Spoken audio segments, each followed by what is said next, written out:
Thank you very much. Thank you for the opportunity. Thank you, those who are still here.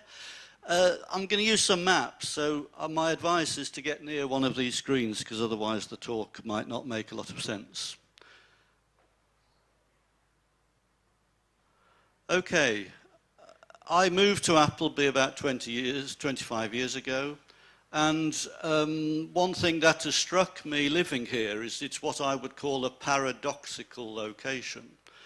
And by this I mean it sort of is quite central in the Midlands, but in another sense it's actually quite peripheral. And let me try and explain what I mean by this. Here's a map. Here's Appleby. Now, you couldn't get any more central in the Midlands than Appleby Magna. Birmingham, Derby, Nottingham, Leicester. We're right in the heart of the Midlands. But if you look at the county boundaries, then you have Staffordshire here, Derbyshire, Leicestershire, and Warwickshire. And what do we notice? Appleby, of course, is right at the edge of these four counties. And so that's what I mean by the paradox. It's in the middle of the Midlands, but actually it's on the edge of all the four counties in the Midlands. And anyone who lives here knows the consequences of that. It means actually travel is extremely difficult, and people don't normally know where you are. Well, we have all sorts of ways of looking at our world and how it's laid out. A classic, of course, is administrative boundaries between the West and East Midlands. And so if you look at this map on the left, it's clear, isn't it, that Appleby is at this borderline between what we call the West Midlands and the East Midlands. And these boundaries are fantastically important. Apart from administratively, government offices deal with the different bits. Actually, they form boundaries in people's minds. My father was from the West Midlands. He never visited the East Midlands until I moved to Appleby Magna. And so there was this notion of some boundary between people who lived in the West Midlands and those who lived in the East Midlands. And the historians, of course, explain it to us by telling us that, well, of course, we know that the West Midlands and the East Midlands are different because the East Midlands is where the Danes and the Vikings settled in the 9th century, and this, of course, this nice line represents the boundary between the old Anglo-Saxon world and the new world occupied by the Danes. And various historical maps indicate this, but I think interestingly, here, for example, this is a map of England in 878. It's based on the treaty that was made between Alfred and the leader of the invading Danes at the time. And again, we see this division, but actually one part is called Danish Mercia and the other is called Anglo-Saxon Mercia, which suggests, of course, that although there's a division there, it was a division of something that beforehand perhaps was united and formed one region or kingdom in England.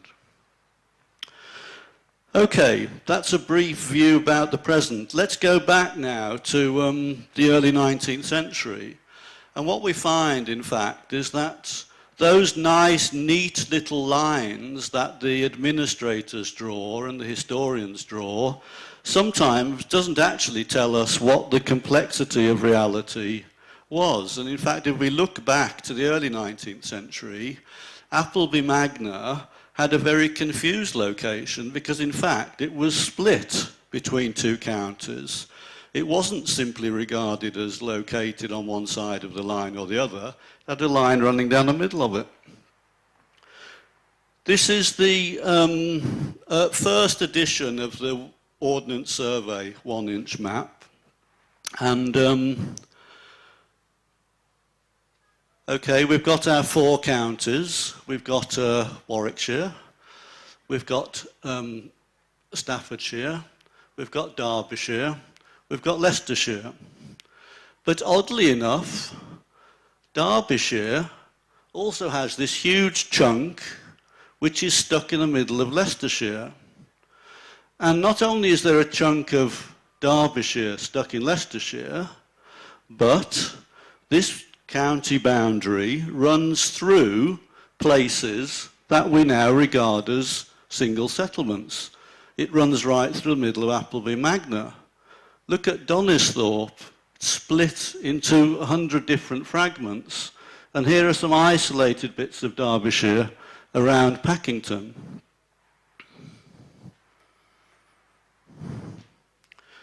So there's the county boundary from the early 19th century in Appleby Magna, running a convoluted route through the middle of the village with detached bits and looping around. And interestingly, Tamworth also, this time it's not between Derbyshire and Leicestershire, this is between Warwickshire and Staffordshire. The county boundary actually runs through the middle of Tamworth. Now, when I moved to the village and started to learn about this sort of background, I was very intrigued as to how on earth small settlements had these major county boundaries running through the middle of them. And when I looked at some of the history books, I suppose a lot of it was very dismissive. It was, well, you know, in medieval times, there are all sorts of odd things and people had bits and pieces in different counties. You know, what do you expect from the Middle Ages? I wasn't quite convinced by this. I mean, my experience is usually there are explanations for things that you see, and I became increasingly interested in what they were. And one piece of information which started to help explore this even more interestingly was a map held by the Ward family in the village. The Ward family moved to a farm in 1919, which they acquired from the Moore estate, and Margaret Ward still owns this map, which is from 1838, and she kindly let me look at it a few weeks ago. And this map shows the different bits of the village in the two counties. And it's even more complicated than that map that I showed you from the Ordnance Survey. That's the overall picture, which you probably can't see very much of. I can't see much of it here. So let's look at the heart of the village. So this is the centre of Appleby in the early 19th century, where the blue parts belong to Derbyshire and the pink parts belong to Leicestershire. Not only this isn't just a wiggly line, this is ins and outs, it's enclaves of Leicestershire in Derbyshire, it's enclaves of Derbyshire in Leicestershire. And to bring it right back to where we are at the moment, this is the Sir John Moore Foundation. This is the main building here. Here's the driveway. This part is Derbyshire, an enclave of Derbyshire, and this part is Leicestershire. So if you walked a few yards that way, you'd be moving from one county into another county. And sometimes it's argued that, well, it was Appleby Parva, which was one part, and Appleby Magna another part. It's not true. I mean, the two things were all completely interwoven, and in fact, Appleby Parva also has an enclave of Derbyshire within the surrounding area of Leicestershire. So this is a fascinating, muddled mixture of locations of a village between different counties. Okay, so when I started to explore this further, to my great surprise, I was suddenly whisked back 1,000 years or more into the history of this part of the country. The origin of our county boundaries goes way, way, way back. And in fact, if we go back to the 9th century, we don't find Appleby Magna on the boundary between two counties or on the boundary between the East Midlands and the West Midlands. we actually find Appleby Magna quite comfortably located at the heart of what we'd call the original kingdom of Mercia. The origins of Mercia, which I'm not going to go into now, but essentially developing from the Anglo-Saxon settlements from the 6th century to the 7th and 8th century, this is the old ancient core of Mercia. These are the areas that it added on as it became more successful. Well, where's Appleby Magna here? Well, it's right in the middle of what used to be the ancient kingdom of Mercia. So this to me is interesting. A village which now, in terms of our current divisions and boundaries, is sort of on the borderline between places, back then was actually at the centre of what could be argued to be the origin of modern England. You've all seen these fantastic findings from the Staffordshire Hoard. These are amazing artistic achievements from that period, from Mercia. It is, of course, the Mercian Hoard, really. I mean, Staffordshire didn't exist at the time that these things were created. Most fantastic achievements of an early civilization in the formation of England. So, this is what we're left with as an interesting puzzle. Appleby, over that 1,000-year period, from the 9th century to the 21st century, shifted from being at the centre of the English kingdom of Mercia, which you could argue very much laid the foundation for modern England, and has moved to this peripheral location on the boundary between East and West Midlands. So, does this messy record of these odd boundary patterns and complicated features that we find if we go back 100 years, do these give us any hints as to what happened in this process of change?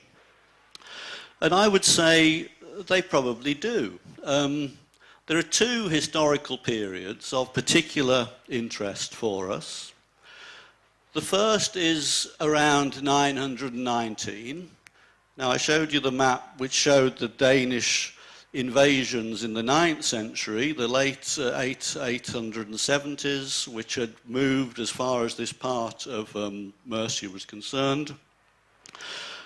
Well, Ethelfled, who was Alfred's daughter, married the most senior member of the ruling elite in Mercia, Ethelred, and basically in the early 10th century, they sought to reconquer those parts of ancient Mercia back under Anglo-Saxon rule.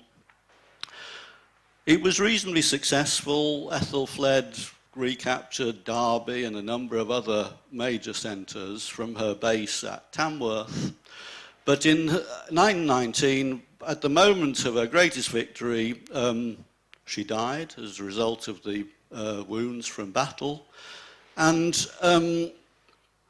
her brother, Edward the Elder, who was Alfred's son, actually immediately took steps to prevent a resurgence of the Mercian kingdom. And he did this by introducing the system of shires, which were based on the Wessex model, and he basically carved up central Mercia into the 4 different shires. And so it is no accident that these shires intersect at the very heartland of Mercia. It's no accident that they run through the middle of Tamworth, which was where Ethelfled's base was. So these boundaries are no chance or accident or muddle. These resulted from a very deliberate strategy by the Wessex monarchy to actually prevent Mercia from re-establishing itself as a united political force. Now, the Mercians were determined folk, and they weren't very keen on putting up with this. And so if you look at the history of Mercia over the next 100 or more years, you still see signs of the the descendants of the Mercian political elite seeking to try and re-establish some form of Mercian identity. And so the next major event of interest to us is Wulfric's Spot, who in a sense was the most senior political figure in what remained of Mercia in the 1002. And Wulfric's Spot, again, tried to reconquer lands that were occupied by the Danes, and the most notorious expression of this is what's called the St. Brice's Day Massacre, which, if you like, is a sort of episode of what in modern terms is called ethnic cleansing, i.e. deliberate destruction and killing of people from a different ethnic background.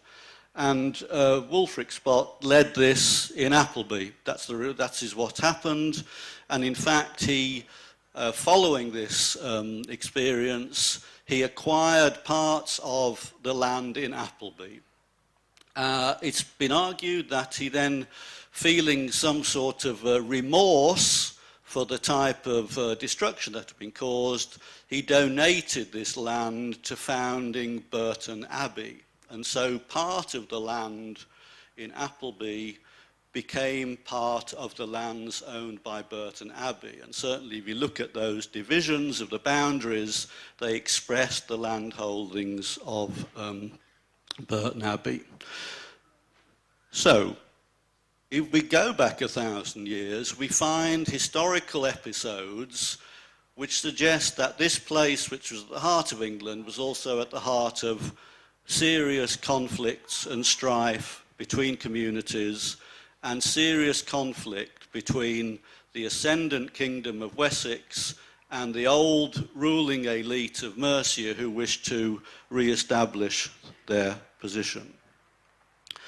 When I came to Appleby and started to inquire and learn about these matters, it was the 1990s, and as I used to turn on the television, I would watch the discussions about the conflict that was emerging in Bosnia and attempts to solve it.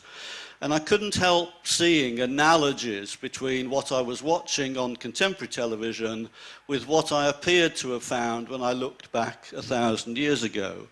So look, here's an attempt to try and settle the conflicts in Bosnia by, remember, David Owen. So these are the different areas of Muslim, Serbian and Croatian territory in terms of the proportions of population.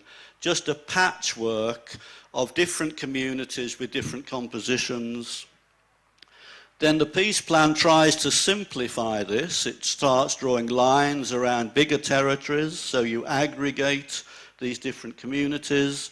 And of course the final peace settlement was this, which tried to divide it between two communities, but actually still had to acknowledge there were enclaves in the other territories. And I used to watch this on television and think, is this so different to what perhaps occurred right on our doorstep here in the Midlands 1,000 years ago, where you'd got these communities which were mixed between Anglo-Saxons and Danes, and where conflict was emerging, an attempt was made to settle it. So, that's my conclusion, which is more of a question. Do these complex boundaries actually represent the traces of political and ethnic conflicts from the 10th and 11th centuries? If they do, perhaps we ought to acknowledge this a bit more in our history and in the foundation of England.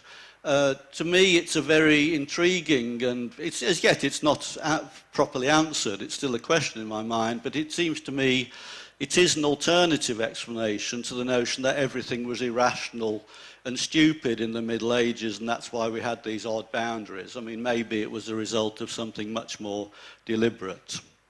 Okay, so I can only give this talk with thanks for three people. Richard Dunmore, who's done many years of serious research on the history of Appleby, which I've drawn on very extensively.